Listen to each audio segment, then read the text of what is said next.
Bâbord, 20 degrés. Bâbord, 20 degrés. Bâbord, 2 coisses. Ils sont côte à côte.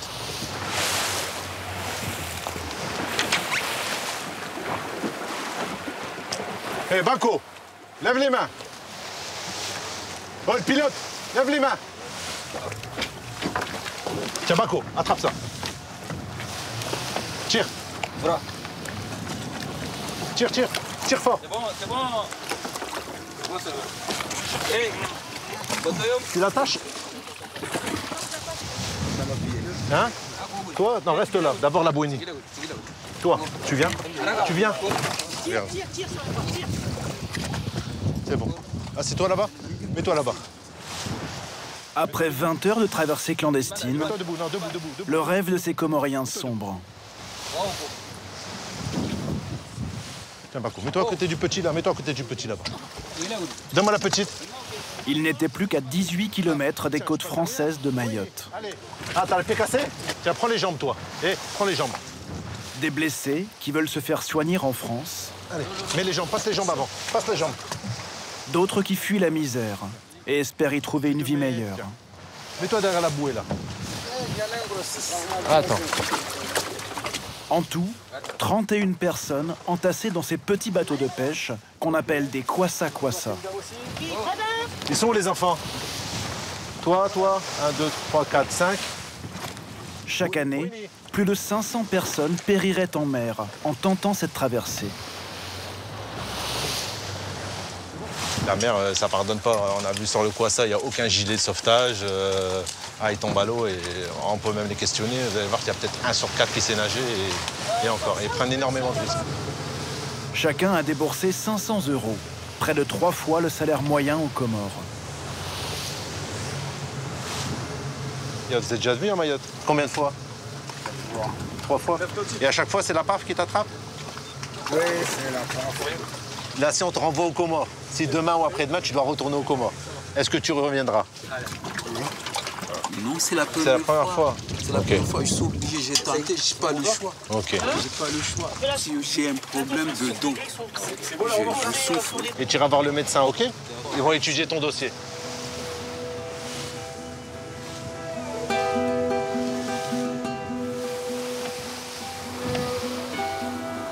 Depuis le début de l'année, 1500 personnes ont été interceptées en mer. Mais combien d'autres réussissent à atteindre ces côtes?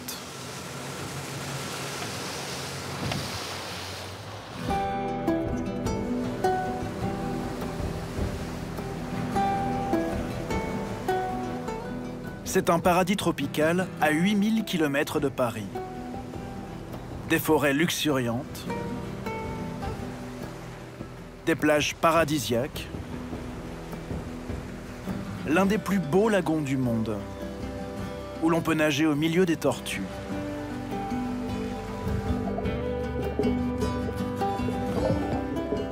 Mais derrière cette carte postale, Mayotte, c'est surtout cela. Une immigration incontrôlée. Les plus grands bidonvilles de France. Complètement polluant et complètement illégal. Mais après, pour eux, c'est un peu la débrouille pour pouvoir vivre, quoi. Tout le monde est au courant qu'on est là. Dépêchez-vous, là. Allez.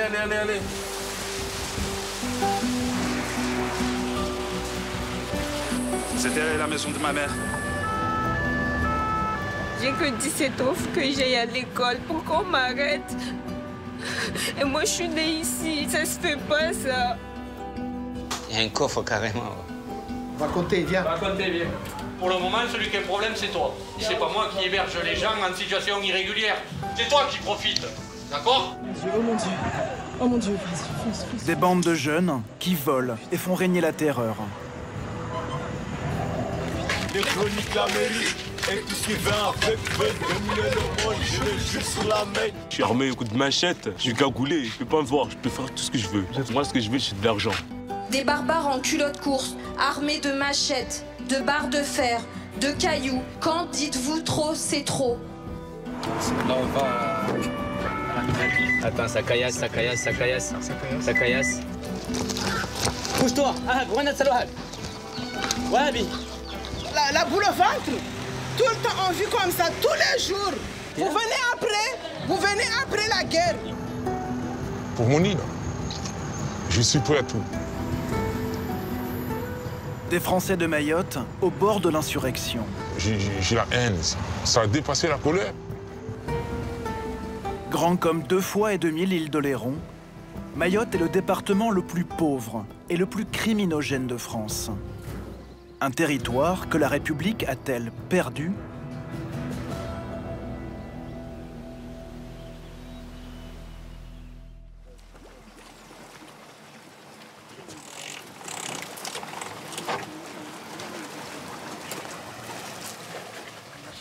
Il marche pas?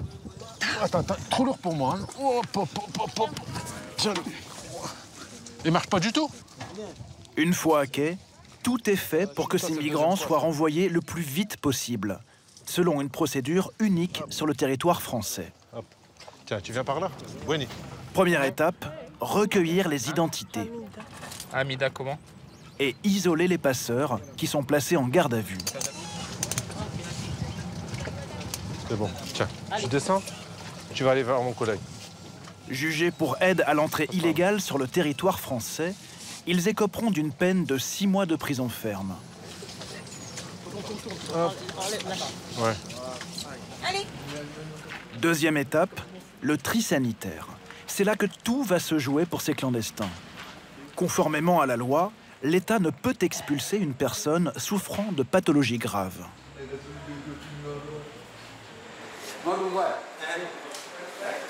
Un par un, ils vont être auscultés par une infirmière. Ce professeur de mathématiques dit souffrir du dos. J'ai ici l'original et une photocopie. Donc c'est ça le papier qui t'a fait le docteur? Dossier médical à l'appui, il espère convaincre Amandine Reynaud. Tout le temps me donne des médocs, mais ça ne marche pas. Un médecin comorien atteste sur ce document datant de plus d'1 an que cet homme ne peut être soigné aux Comores. Le docteur qui t'a fait le certificat, il n'a pas écrit pourquoi tu dois être vu? Il n'a pas écrit, c'est vrai. Je peux prendre le bras? Merci. Du diagnostic d'Amandine dépendra le sort de cet homme et de sa fille. C'est ta fille, Monia? Prise de tension, température, pouls. C'est ma fille qui est avec Allez, calme-toi, ça fait pas mal. Pour ce monsieur-là, ses constantes sont bonnes, même s'il a peut-être un souci de santé, c'est chronique. Mal de dos, voilà, je sais pas exactement ce qu'il a, hein, malheureusement. Donc là, moi, ce soir, je vais pas pouvoir l'envoyer aux urgences, parce que j'ai pas de critères d'urgence, quoi, valables. Donc, là, Monnier, tu vas aller après avec la police, ok? Tu peux retourner avec les messieurs. Pour eux, c'est l'expulsion.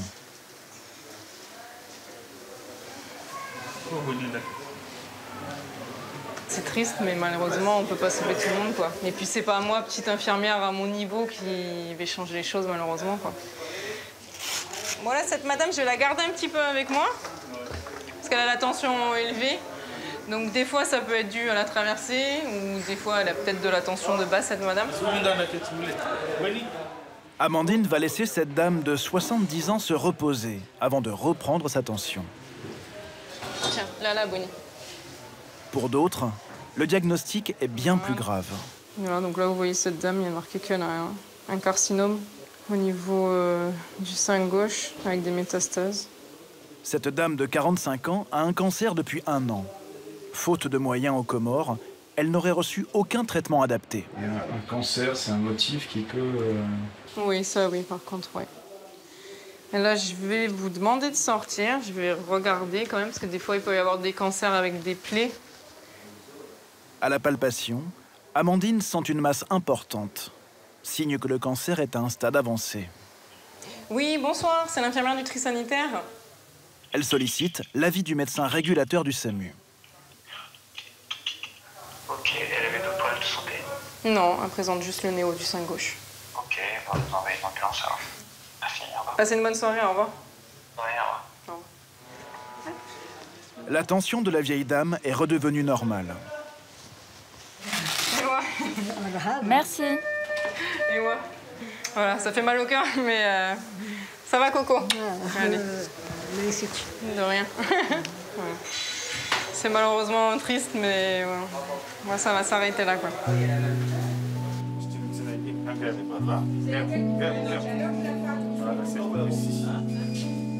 À part la dame atteinte d'un cancer, toutes les personnes interceptées en mer passeront la nuit au centre de rétention administrative.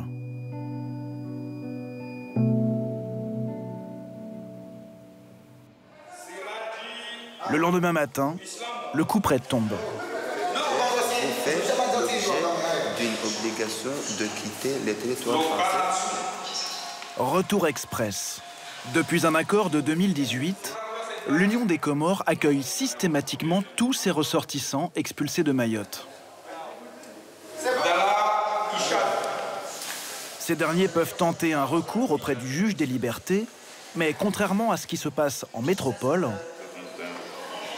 ce recours ne suspend pas leur expulsion. 25 380 personnes ont été renvoyées de Mayotte l'an dernier. Monsieur Abdallah Hichad, prenez le stylo, une petite miniature ici, s'il vous plaît. Soit les 2/3 des expulsions effectuées sur l'ensemble du territoire français. L'État affrète un navire commercial tous les 2 jours. Allez, au revoir. Moi, j'avais espoir que ici, c'était le refuge, pour que je puisse trouver la santé.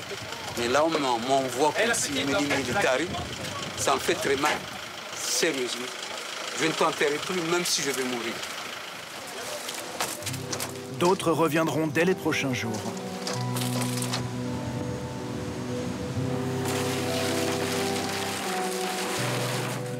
Les bateaux des passeurs sont systématiquement broyés.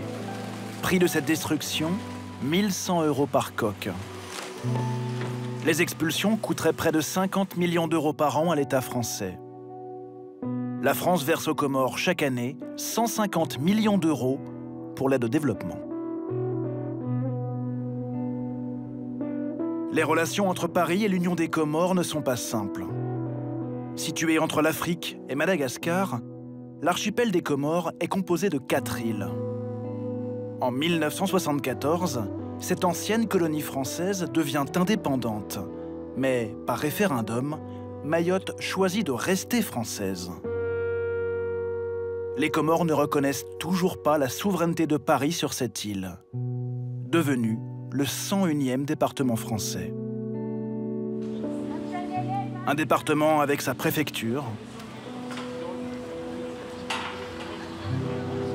son palais de justice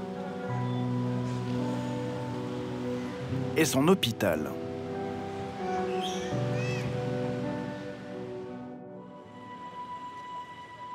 Mais ce qui n'existe dans aucun autre département, ce sont ces immenses bidonvilles.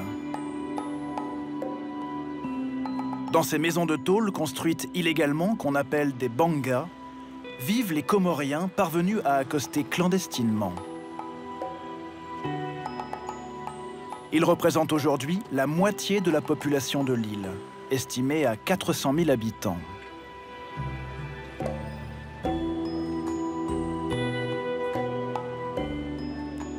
Le bidonville de Kaweni est le plus grand de Mayotte. Nous y pénétrons, accompagnés d'Anouesh, un policier de la BAC, natif de l'île.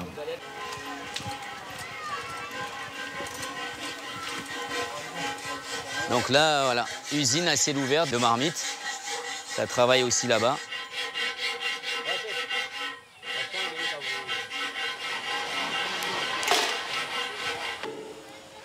Les habitants de ce quartier ont développé ici une économie de la survie. Inde mu serve mu fonde ne kante muche après fanye marmite. Donc c'est les démarreurs, c'est les embrayages, c'est les amortisseurs et c'est tout. Complètement polluant et complètement illégal. Mais après pour eux c'est un peu la débrouille pour pouvoir vivre quoi. Dans le lit de cette rivière, transformée en décharge, les enfants collectent du plastique qu'ils vendent 5 € le kilo.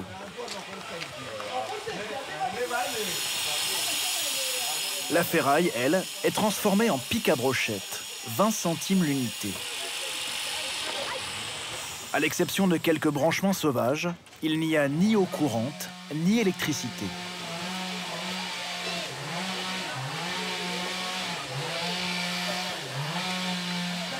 C'est le point d'eau qui alimente tout le bidonville. Hein. Ils envoient les petits ici avec leur bidon, ils servent et puis ben, ils montent.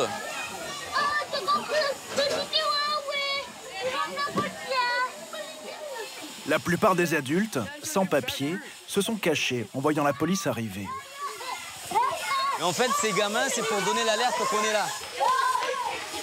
Donc toi, tu les vois comme ça, on dit ouais, ben, ils sont mignons, mais en fait non, tout le monde est au courant qu'on est là. Ils accélèrent pour aller avertir ceux qui sont en haut qu'on arrive. C'est là.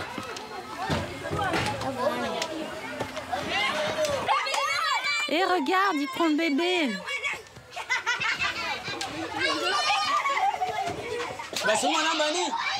Il est à elle. Regarde, elle s'enfuit. Vas-y, filme-la et mets-la sur Facebook. Je sais pas si c'est la maman ou la sœur, mais ils l'ont abandonné, ils sont partis. Avec 5 enfants par femme en moyenne, le taux de natalité à Mayotte est près de 3 fois supérieur à celui de la métropole. Ici, 71% des jeunes auraient des difficultés de lecture, contre 9% au niveau national.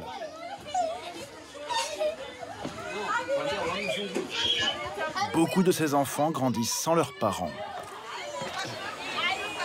Quand le père ou la mère sont renvoyés aux Comores, ils les confient souvent à des proches, restés à Mayotte. Des situations familiales complexes, loin des standards de la métropole. Zaïda a 17 ans. Elle prépare son bac de français et vit avec sa mère et ses 7 frères et sœurs.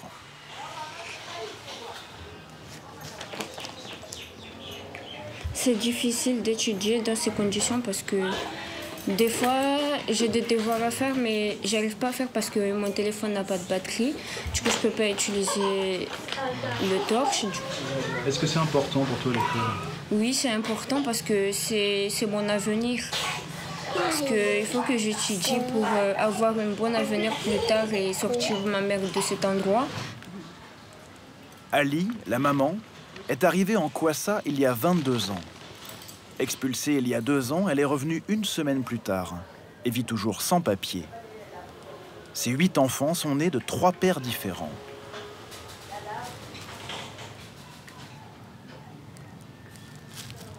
Le père de Zaïda, polygame, comme de nombreux Comoriens, a refait sa vie ailleurs. Bien que née à Mayotte, la lycéenne n'a pas la nationalité française. On dort ici parce que là, il y a 2 matelas. Les petits dorment ici et nous, les grands, on dort là. Certains de ses frères et sœurs, eux, sont français, car nés de pères français. C'est ici notre cuisinière où on fait à manger. C'est du mafana. On a rajouté du sardine avec de l'oignon et du tomate, c'est tout. Le seul repas de la journée pour toute la famille. En tant que boursière, Zaïda touche 340 € par an. Sa maman, elle, fait des heures de ménage non déclarées pour payer les 200 € de loyer mensuel. C'est dur, mais je n'ai pas le choix. Je dois les nourrir tous. C'est compliqué parce que je suis seule. Moi, si je suis venue à Mayotte, c'est pour que mes enfants puissent étudier. Des zones de non-droit qui ne cessent de s'étendre et que l'État a décidé de reconquérir. Le jour de notre arrivée, des pelleteuses s'attaquent au bidonville de Zaïda.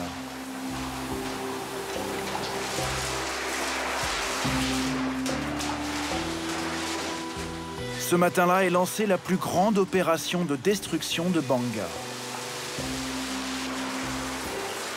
170 maisons de tôle construites sur un terrain du conseil départemental. Première étape d'un vaste plan qui concernera tous les bidonvilles de Mayotte.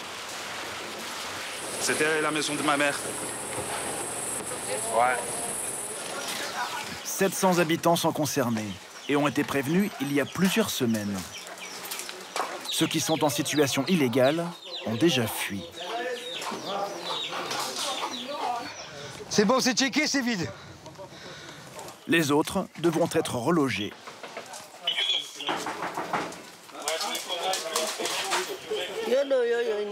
On va pas rester à toute la matinée, dépêchez-vous là. Allez, allez, allez, allez. Ça fait 20 ans que je suis là. Combien? 20 ans. 20 ans. Ouais. Et ici, c'est la chambre des enfants. Ici, c'est le salon que j'étais. Ici, c'est mon chambre. Kassim a hérité ce banga de sa mère, comorienne, arrivée illégalement à Mayotte. Notre chambre. Ici, c'était votre chambre. Ouais. Depuis, ce père de 6 enfants a obtenu la nationalité française. Il est agent de sécurité, payé au SMIC. Ça, c'est le ghetto armé que j'ai fait des années. J'ai fait petit à petit à petit. Ma maison, il est quand même, moi, j'ai gaspillé de plus de 12 000 €. La préfecture lui a proposé un logement temporaire à l'autre bout de l'île. Trop loin de l'école de ses enfants, selon Kassim. Il ira vivre chez son frère avec sa famille. Et là, la maison, on va voir. Je vais trouver une grande maison plus que ça un jour. Inch'Allah.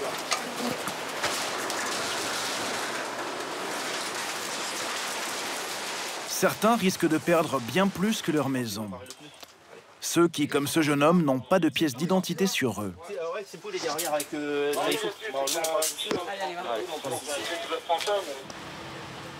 Zaïda, sa petite sœur et sa maman sont elles aussi arrêtées. Le reste de la fratrie dormait cette nuit-là chez des proches.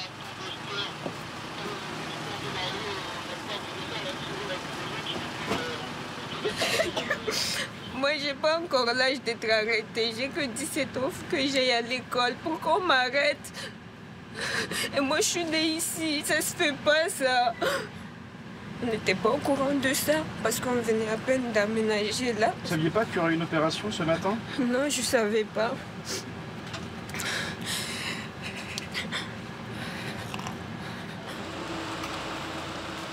Ces 3 petits voisins qui jouaient dans la cour sont eux aussi arrêtés, sans leurs parents. Les policiers pensent qu'ils font partie de la famille de Zaïda. Ils ne le savent pas encore, mais ces 3 petits garçons vont les mobiliser pour le reste de la journée. Les clandestins sont si nombreux que l'île est devenue un bourbier administratif. Direction le centre de rétention. Tous risquent l'expulsion. Je reviendrai toujours ici. Parce que j'ai envie de réussir et aider ma famille à sortir dans ces moments difficiles, dans ce moment de galère. J'ai envie de voir ma mère être heureuse. C'est tout ce que je veux dans la vie. C'est tout ce que je veux. Dans les locaux de la police, une dizaine de personnes ce jour-là.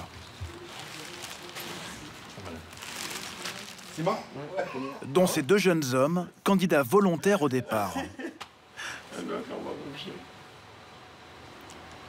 Ça arrive souvent, les gens viennent se présenter d'eux-mêmes.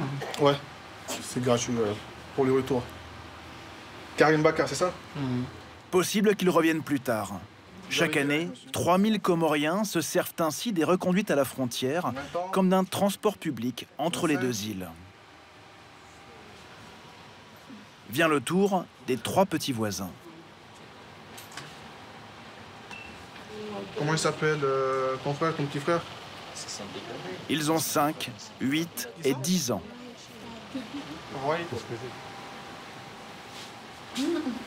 Là, je vais prendre l'identité de la maman et rattacher la petite et tous les enfants, parce que vu qu'elle est encore mineure, donc du coup... Ma mère, elle n'est pas responsable d'eux. Vous avez été attrapés ensemble? Non. Nous, on était déjà descendus, on nous a déjà mis dans la voiture, puis on les voit, eux, venir. Ils n'étaient pas avec nous. Ils seront rattachés avec une personne adulte. Du coup, c'est vous les responsables de ces enfants. On ne peut pas donner à n'importe qui. Petit moment de flottement. Expulser des mineurs sans leurs parents est illégal. Les rattacher à une famille qui n'est pas la leur l'est aussi. Madame Alice Samoudouia. C'est vous, madame? Venez, s'il vous plaît. Hop, venez avec. Myriam, brigadière, va devoir trouver une solution. On va aller récupérer des petites chaises pour ces petits-enfants. Comment elle s'appelle, ta maman? Est-ce que tu peux m'aider? J'aimerais l'appeler pour qu'elle vienne te chercher, toi et tes deux frères. Ça va être compliqué pour moi, ça. Parce que sinon, on va faire appel à l'ASE, donc l'aide sociale à l'enfance, et ils vont être placés dans une famille d'accueil. Et selon la disponibilité, des fois, ils peuvent même être séparés. Je ne connais pas le numéro de téléphone des parents. Sa mère est notre voisine, mais on vient juste d'arriver, nous.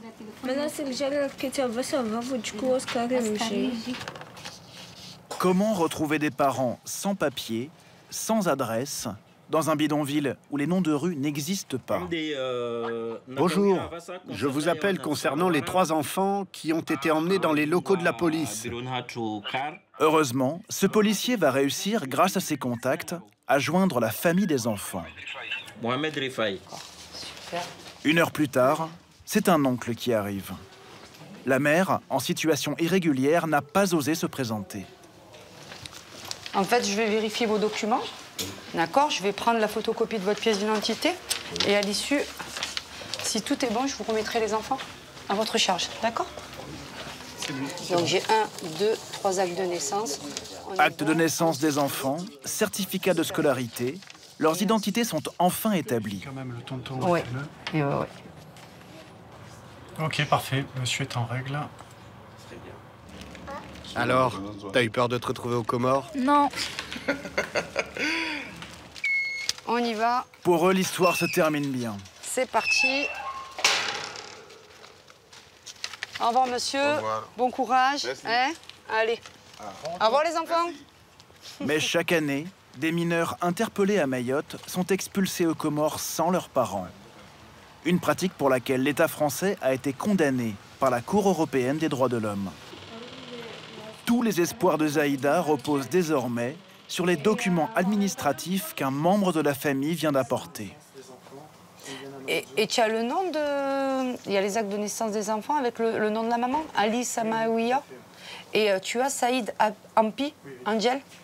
Donc du coup, elle est bien mère d'enfants français. Tout à fait. Mère d'enfants français, la maman de Zaïda est donc non expulsable. Quant à Zaïda... La sœur est née à Mamoudzou également. La sœur âgée de 17 ans? C'est ça. D'accord. Donc c'est bon, elle est scolarisée également. Bien qu'elle soit sans titre de séjour, étant mineure et scolarisée, Zaïda échappe elle aussi à l'expulsion. On peut les libérer. Ouais, on est d'accord, on va pas les garder plus longtemps. Vous venez avec moi?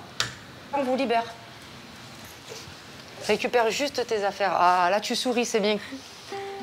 Allez, madame, on y va. Qu'est-ce que vous ressentez, là? De la joie. D'être enfin libérée, être libre. Autre bonne nouvelle, Zaïda va pouvoir regagner sa maison. Elle n'a pas été détruite, car elle était située sur un terrain privé. C'est une pratique courante à Mayotte. Des propriétaires français louent illégalement des logements à des sans-papiers. Un business de la misère qu'Anouesh constate régulièrement. Ce jour-là, il est appelé suite à une bagarre entre locataires. Les policiers sont accueillis par le propriétaire des lieux. Zuzi,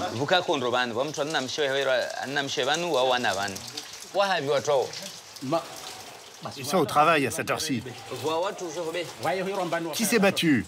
Je les connais pas tous, moi. Anouesh décide d'aller lui-même chercher le suspect. Il tombe alors sur une dizaine de chambres délabrées.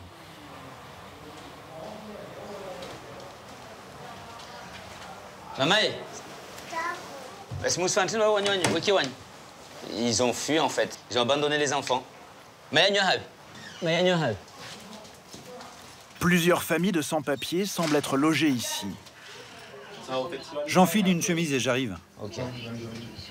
Le propriétaire, il n'arrive pas à nous dire exactement qui sont ces gens, est-ce qu'ils ont des contrats, et puis voilà, donc c'est une découverte pour nous, hein, parce que c'est un marchand de sommeil, en gros, quoi. En présence des locataires, Anouesh décide d'interroger le propriétaire. Combien de gens? Il faudrait que j'aille les compter.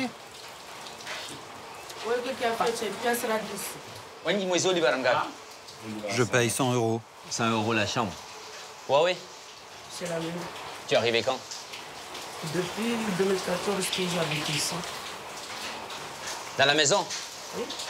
Donc ça veut dire que depuis 2014, où Jean Baoui canne papier, on m'héti. Non, bon, sous-titré à ta chaouche. Non, c'est interdit ça, c'est interdit bako. Tu canne papier, mais tu n'as droit en banyumba.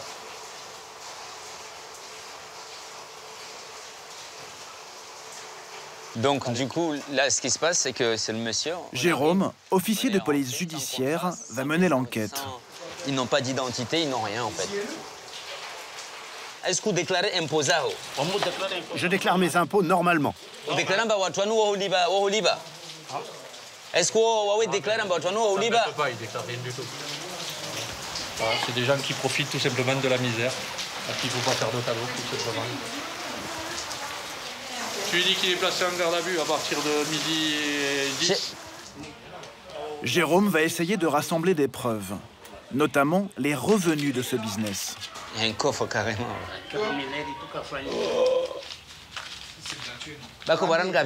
On va compter, viens.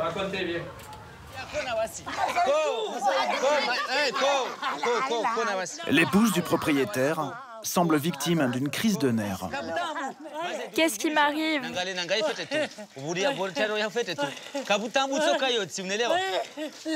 Mon Dieu, qu'est-ce qui m'arrive? Non, je l'amène là-bas parce qu'elle est... Je vous préviens, si je perds ma femme, je vais porter plainte. Elle a un problème de santé, je vous le répète. Elle est fragile. Oui, on a compris qu'elle a un problème. Calme-toi. Elle a un problème. Pour le moment, celui qui a un problème, c'est toi. Écoute, d'accord? On est en train de faire le compte.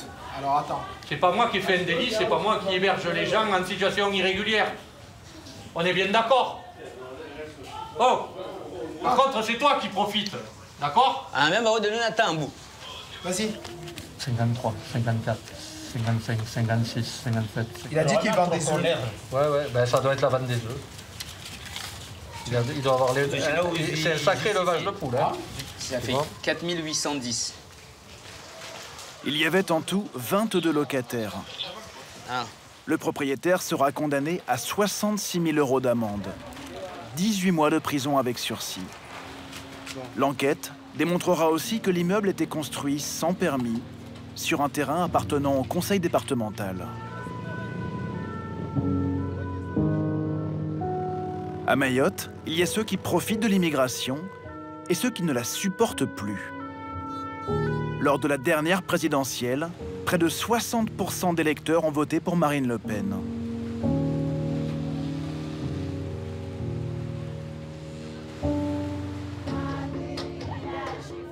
Pour certains Mahorais, les natifs de l'île, leur identité est même en voie de disparition. Ces prières s'appellent des Chengués, mélange d'islam et de folklore. Par le passé, les Mahorais les chantaient pour se donner du courage avant chaque guerre contre les autres îles des Comores.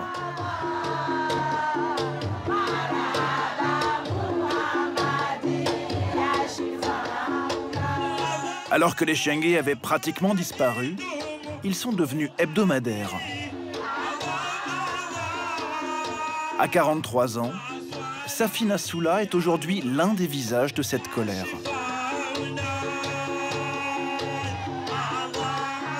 Entre nous, on se réfugie dans ça pour nous sentir libres.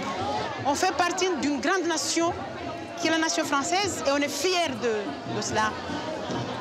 On doit défendre notre culture, on doit défendre nos valeurs. À l'issue du Shenge, chacun adresse sa prière.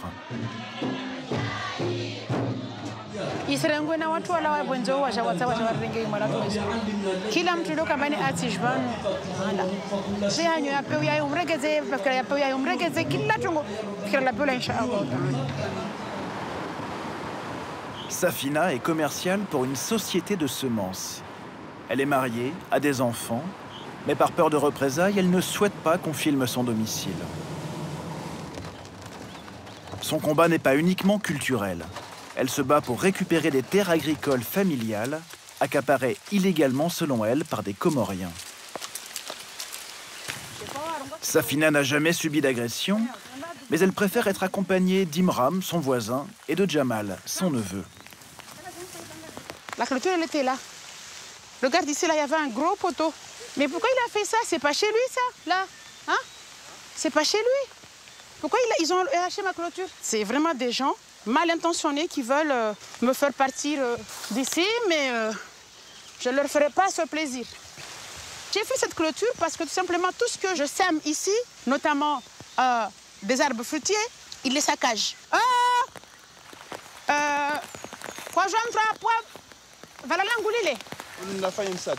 Non, moi je suis pas venu depuis vendredi. Cet homme est l'un des cultivateurs comoriens qui occupe son champ. Il dit être à Mayotte depuis 20 ans et disposer d'un titre de séjour. Et ce n'est pas moi qui ai arraché ta clôture. Sur ces terres, je n'ai que des vaches, rien d'autre. Depuis que Safina est revenue ici, je n'arrête pas de lui répéter. Si elle ne trouve pas un compromis avec nous, elle aura des soucis. Il faut négocier.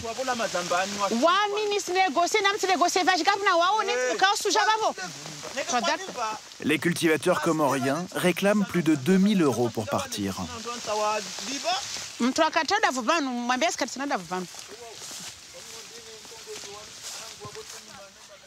En réalité, Safina n'a d'autre choix que de négocier, car elle ne possède aucun titre de propriété. À Mayotte, les terres se transmettent par le droit coutumier. Et depuis 20 ans, comme beaucoup de Mahorais, sa famille a délaissé les champs pour travailler en ville. Il faut que les gens se battent pour récupérer leurs biens. Donc, pacifiquement, on a laissé le champ libre à d'autres populations qui arrivent. Eh bien, eux, ils sont accaparés, effectivement, ils ont besoin de manger, ils ont des familles à nourrir. Pour obtenir un titre de propriété, Safina doit rassembler des témoignages prouvant que ces terres appartiennent à sa famille depuis des générations. Elle doit aussi les cultiver régulièrement. Alors depuis 3 ans, elle plante riz, citronnier et piment. Depuis notre tournage, la tension est montée d'un cran. Safina a retrouvé sa voiture incendiée, selon elle, par les cultivateurs comoriens. À Mayotte, la violence est omniprésente et ne fait qu'augmenter. Des jeunes issus des bidonvilles font régner la terreur. Machette à la main, vêtus de tenues de peintre pour ne pas être identifiés, ils détroussent les passants. Oh mon Dieu, fonce. Oh putain. Ils attaquent les automobilistes. Circuler le soir est désormais très risqué. Oh mon Dieu. Oh non, pas le scooter.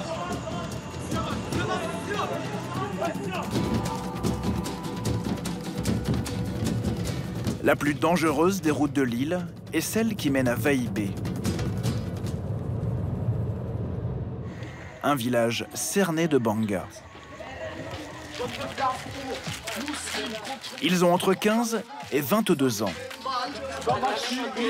Les chroniques l'Amérique et tout ce qui va avec veulent dominer le monde, je vais juste sous la mec. Certains sont français, d'autres comoriens. Ils se font appeler les coupeurs de route. On coupe des arbres, on met sur la route. S'il y a une voiture qui arrive, il doit s'arrêter parce que la route est barrée. Moi, ce que je veux, c'est de l'argent. Il doit me donner. Il n'a pas le choix. Je suis armé. Je suis cagoulé. Je peux pas me voir. Je peux faire tout ce que je veux. Vous êtes armé avec quoi? Armé au coup de machette. À tout moment, je peux le faire casser. On prend tous ces trucs. Tout. Même sur ton téléphone, tout. On prend tout. Les trucs de valeur. Mais tu sais que tu traumatises les gens en faisant ça. On n'a pas le choix. C'est pas bien, mais on veut d'argent. La manque d'argent, l'argent ça peut faire tout. Même tuer une personne. Et si je galère, je dis que je veux d'argent. Le seul moyen, c'est un cours de route. Des bandes comme celle-ci, il en existe dans tous les bidonvilles de Mayotte. Et elles se font la guerre. Une rivalité attisée par des clips de rap où chaque quartier se met en scène.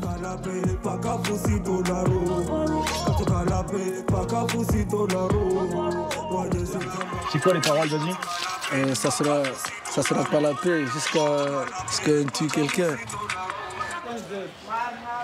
En novembre dernier, le quartier de Msa Péré, en banlieue de Mamoudzou, a fait les frais de cette rivalité. Par exemple, là, ils ont tout brûlé, toutes ces voitures. Quand je vous dis tout brûlé, tout brûlé. Des dizaines de jeunes venus de Doujani, le bidonville voisin, ont saccagé le quartier de Rams, 22 ans. C'est des fous. Parce que je comprends pas pourquoi ils en prennent aux pauvres. Le jeune homme, originaire des Comores, sans titre de séjour, prétend n'appartenir à aucune bande. Il habite sur ce terrain qu'il partage avec 2 autres familles et défend comme une forteresse. Même chez soi, on est obligé de rassembler des rochers au cas où s'il vient une urgence, tu vois. Il n'y a pas que ça, il y en a plein, quoi. Partout ici. Rams s'aventure le moins possible en dehors du quartier. Bienvenue dans mon ghetto Faboulouse ou quoi? Condamné à tuer le temps avec ses amis. Momo, sans emploi, comme 30% des gens sur l'île. Et Soulaoudine, étudiant en BTS. Le seul à quitter le quartier pour rejoindre son lycée. Aujourd'hui, je me suis fait encercler. Heureusement qu'il y avait un raccourci. Moi, je connais bien les chemins du quartier. Du coup, j'ai pu me sauver à temps. La semaine précédente, là, et je me suis déjà fait agresser de lundi au samedi. Il y a une dizaine de jours, Momo, lui, n'a pas eu le temps de fuir. Il y avait mes papiers, il y avait mes cartes bancaires et tout, ils ont tout pris. Et oui. Ils vous ont frappé? Oui, bien sûr. Des coups de machette, des cailloux et tout. Les preuves, ça sont des cailloux. Momo sait qu'il s'en tire à moindre mal. Un de leurs amis n'a pas eu cette chance. Il s'appelait Skinny. Il était rappeur, il avait 20 ans. Il a été tué le 12 novembre dernier. On entend des jeunes qui crient « Vas-y, venez, prenez votre cadavre, on l'a tué, il est là ». On l'a vu, ils l'ont laissé des cicatrices, des coups de machette, l'ont allongé par terre. Ils l'ont découpé comme si c'était un poisson qu'ils allaient mettre des ingrédients à l'intérieur. Donc,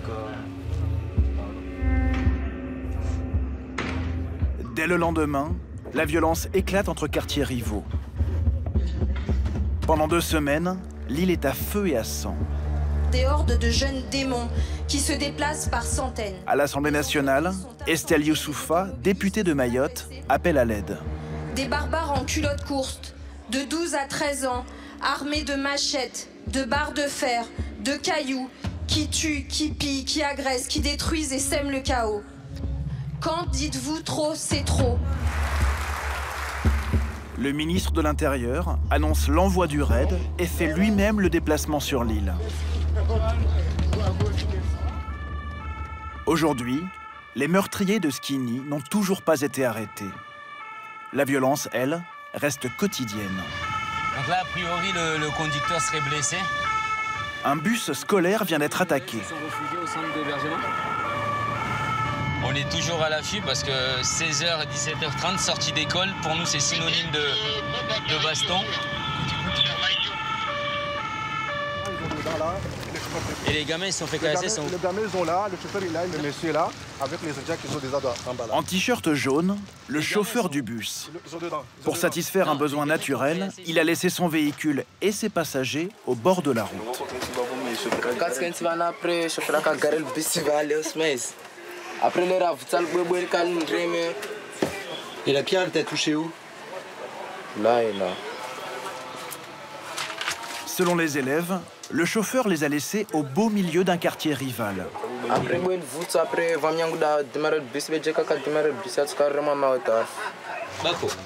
Franchement, c'est arrangé la situation parce que soit tu fait un baou wanatsa shimsa pere. Ou soit les chabalés, nos jambes wanatsa tsunzu au kawabenze. Donc automatiquement, soit tu es en danger, ne des zéro. Écoute, ceux-là, j'ai déjà refusé de les prendre dans mon bus. Surtout eux là-bas, là. Tout le temps, ils me menacent et mettent en danger la sécurité du bus. Je leur dis à chaque fois d'arrêter leurs conneries.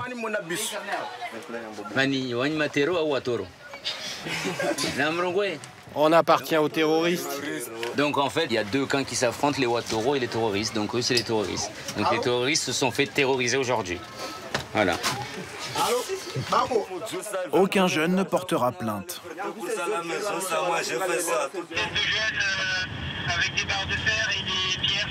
Ok, vas-y, je te laisse. Maïzio. Pour Anouesh et ses collègues, la sortie des classes n'est pas terminée. Je sais que je t'ai dit que ça traînait vers le haut. Donc là, ils se préparent à l'affrontement. Attends, ça caillasse, ça caillasse, ça caillasse. Ça caillasse. D'en haut? Ouais, d'en haut, ouais.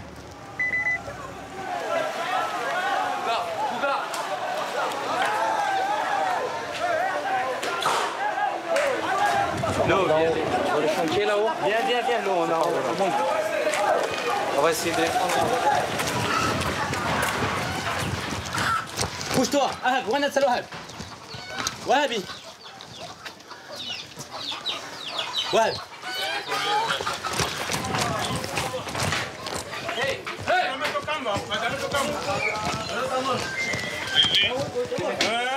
Manaka Yassi.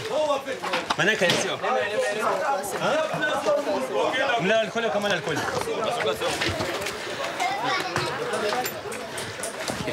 La difficulté, c'est que ça part très vite parce que ils sont là, ils caillassent et après ils poursuivent leur chemin. On a l'impression que c'est des élèves ordinaires. Comme on a prochaine.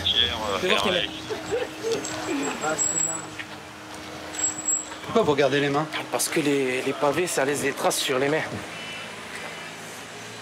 Anouesh et Laurent ne retrouveront pas les caillasseurs. Restent leurs projectiles et l'exaspération des riverains. On a la boule au ventre. Tout le temps, c'est comme ça. On vit comme ça. Tout le temps, on vit comme ça. Tous les jours. Regardez toutes nos voitures. Regardez déjà l'état de... Je suis obligée de fermer le pare-choc de ma voiture comme ça et de bien fermer. Les voisins étaient victimes aussi. Tout le monde était victime. C'est eux qui provoquent. C'est même pas des petits qui vont à l'école. C'est des grandes personnes issues de l'immigration clandestine qui font ça. Madame, les moyens ont été mis. Quels moyens? On est là. Quels moyens? Mais vous venez après, désolé. Non, on était là. Vous venez après la guerre. La guerre, certains Français de Mayotte s'y préparent.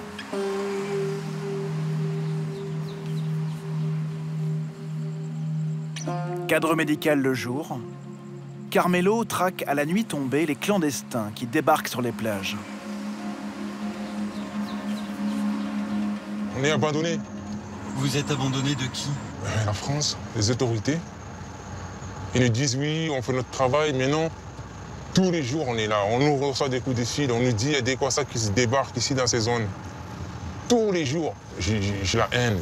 Ça a dépassé la colère pour mon île. Je suis prêt à tout. Tous les week-ends, Carmelo rejoint une bande de Mahorais dans le sud de l'île. Des professeurs, des agents de sécurité, des commerciaux, des hommes, des femmes de tous âges. Armés de machettes destinées à impressionner, ils disent vouloir bloquer eux-mêmes les migrants et prévenir les gendarmes. On va s'aventurer, mais là, c'est des risques qu'on prend pour produire ça. Oui. Dernièrement, Carmelo s'est acheté un pistolet à plomb pour parfaire sa panoplie. Ils auraient repéré des passeurs qui attendraient sur une plage l'arrivée des bateaux. On peut apercevoir les traces de pneus, là. Ça, c'est tout récent. Hein. Qu'est-ce qu'une voiture vient de faire ici, là? Pas de passeurs en vue, mais chaque trace est selon eux suspecte. Les pieds nus, là, il n'y a pas de traces de chaussures. Hein. Alors, vite. Chez nous, là-bas? Oui. Là où il y a une voiture. Hey! Une autre partie du groupe vient de les appeler en urgence. Ils seraient menacés par 2 personnes armées de machettes. Lorsqu'ils arrivent, un homme en t-shirt rouge est entouré par plusieurs membres du groupe. Il dit être un simple chasseur de hérissons.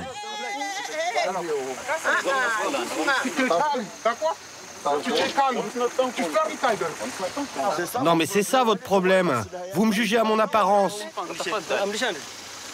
Laisse-moi. Ben, ils étaient deux patrouilles ici avec des machettes. Donc, je les ai rattrapés, on a repris sa machette là-dessus. Après, c'est ce que vous avez vu aussi. Nous, c'est notre outil de travail.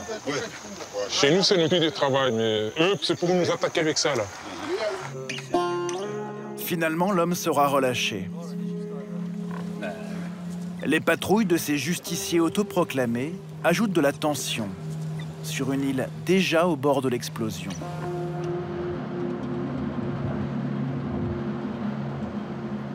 Anouesh, lui, continue d'y croire. Avec son grand frère Poropo, retour à Sada, sur la plage de leur enfance. Attends. On a fait des buts en fait avec du bambou. C'est la vraie vie, ça. Ça, c'est le Mayotte qu'on aime.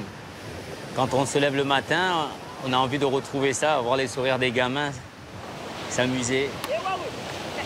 Être insouciant, ben, c'est comme ça que les gamins doivent grandir. Jusqu'au bout, je me battrai pour retrouver le Mayotte d'avant. Et il y a encore l'espoir, il faut se battre. Il faut se battre.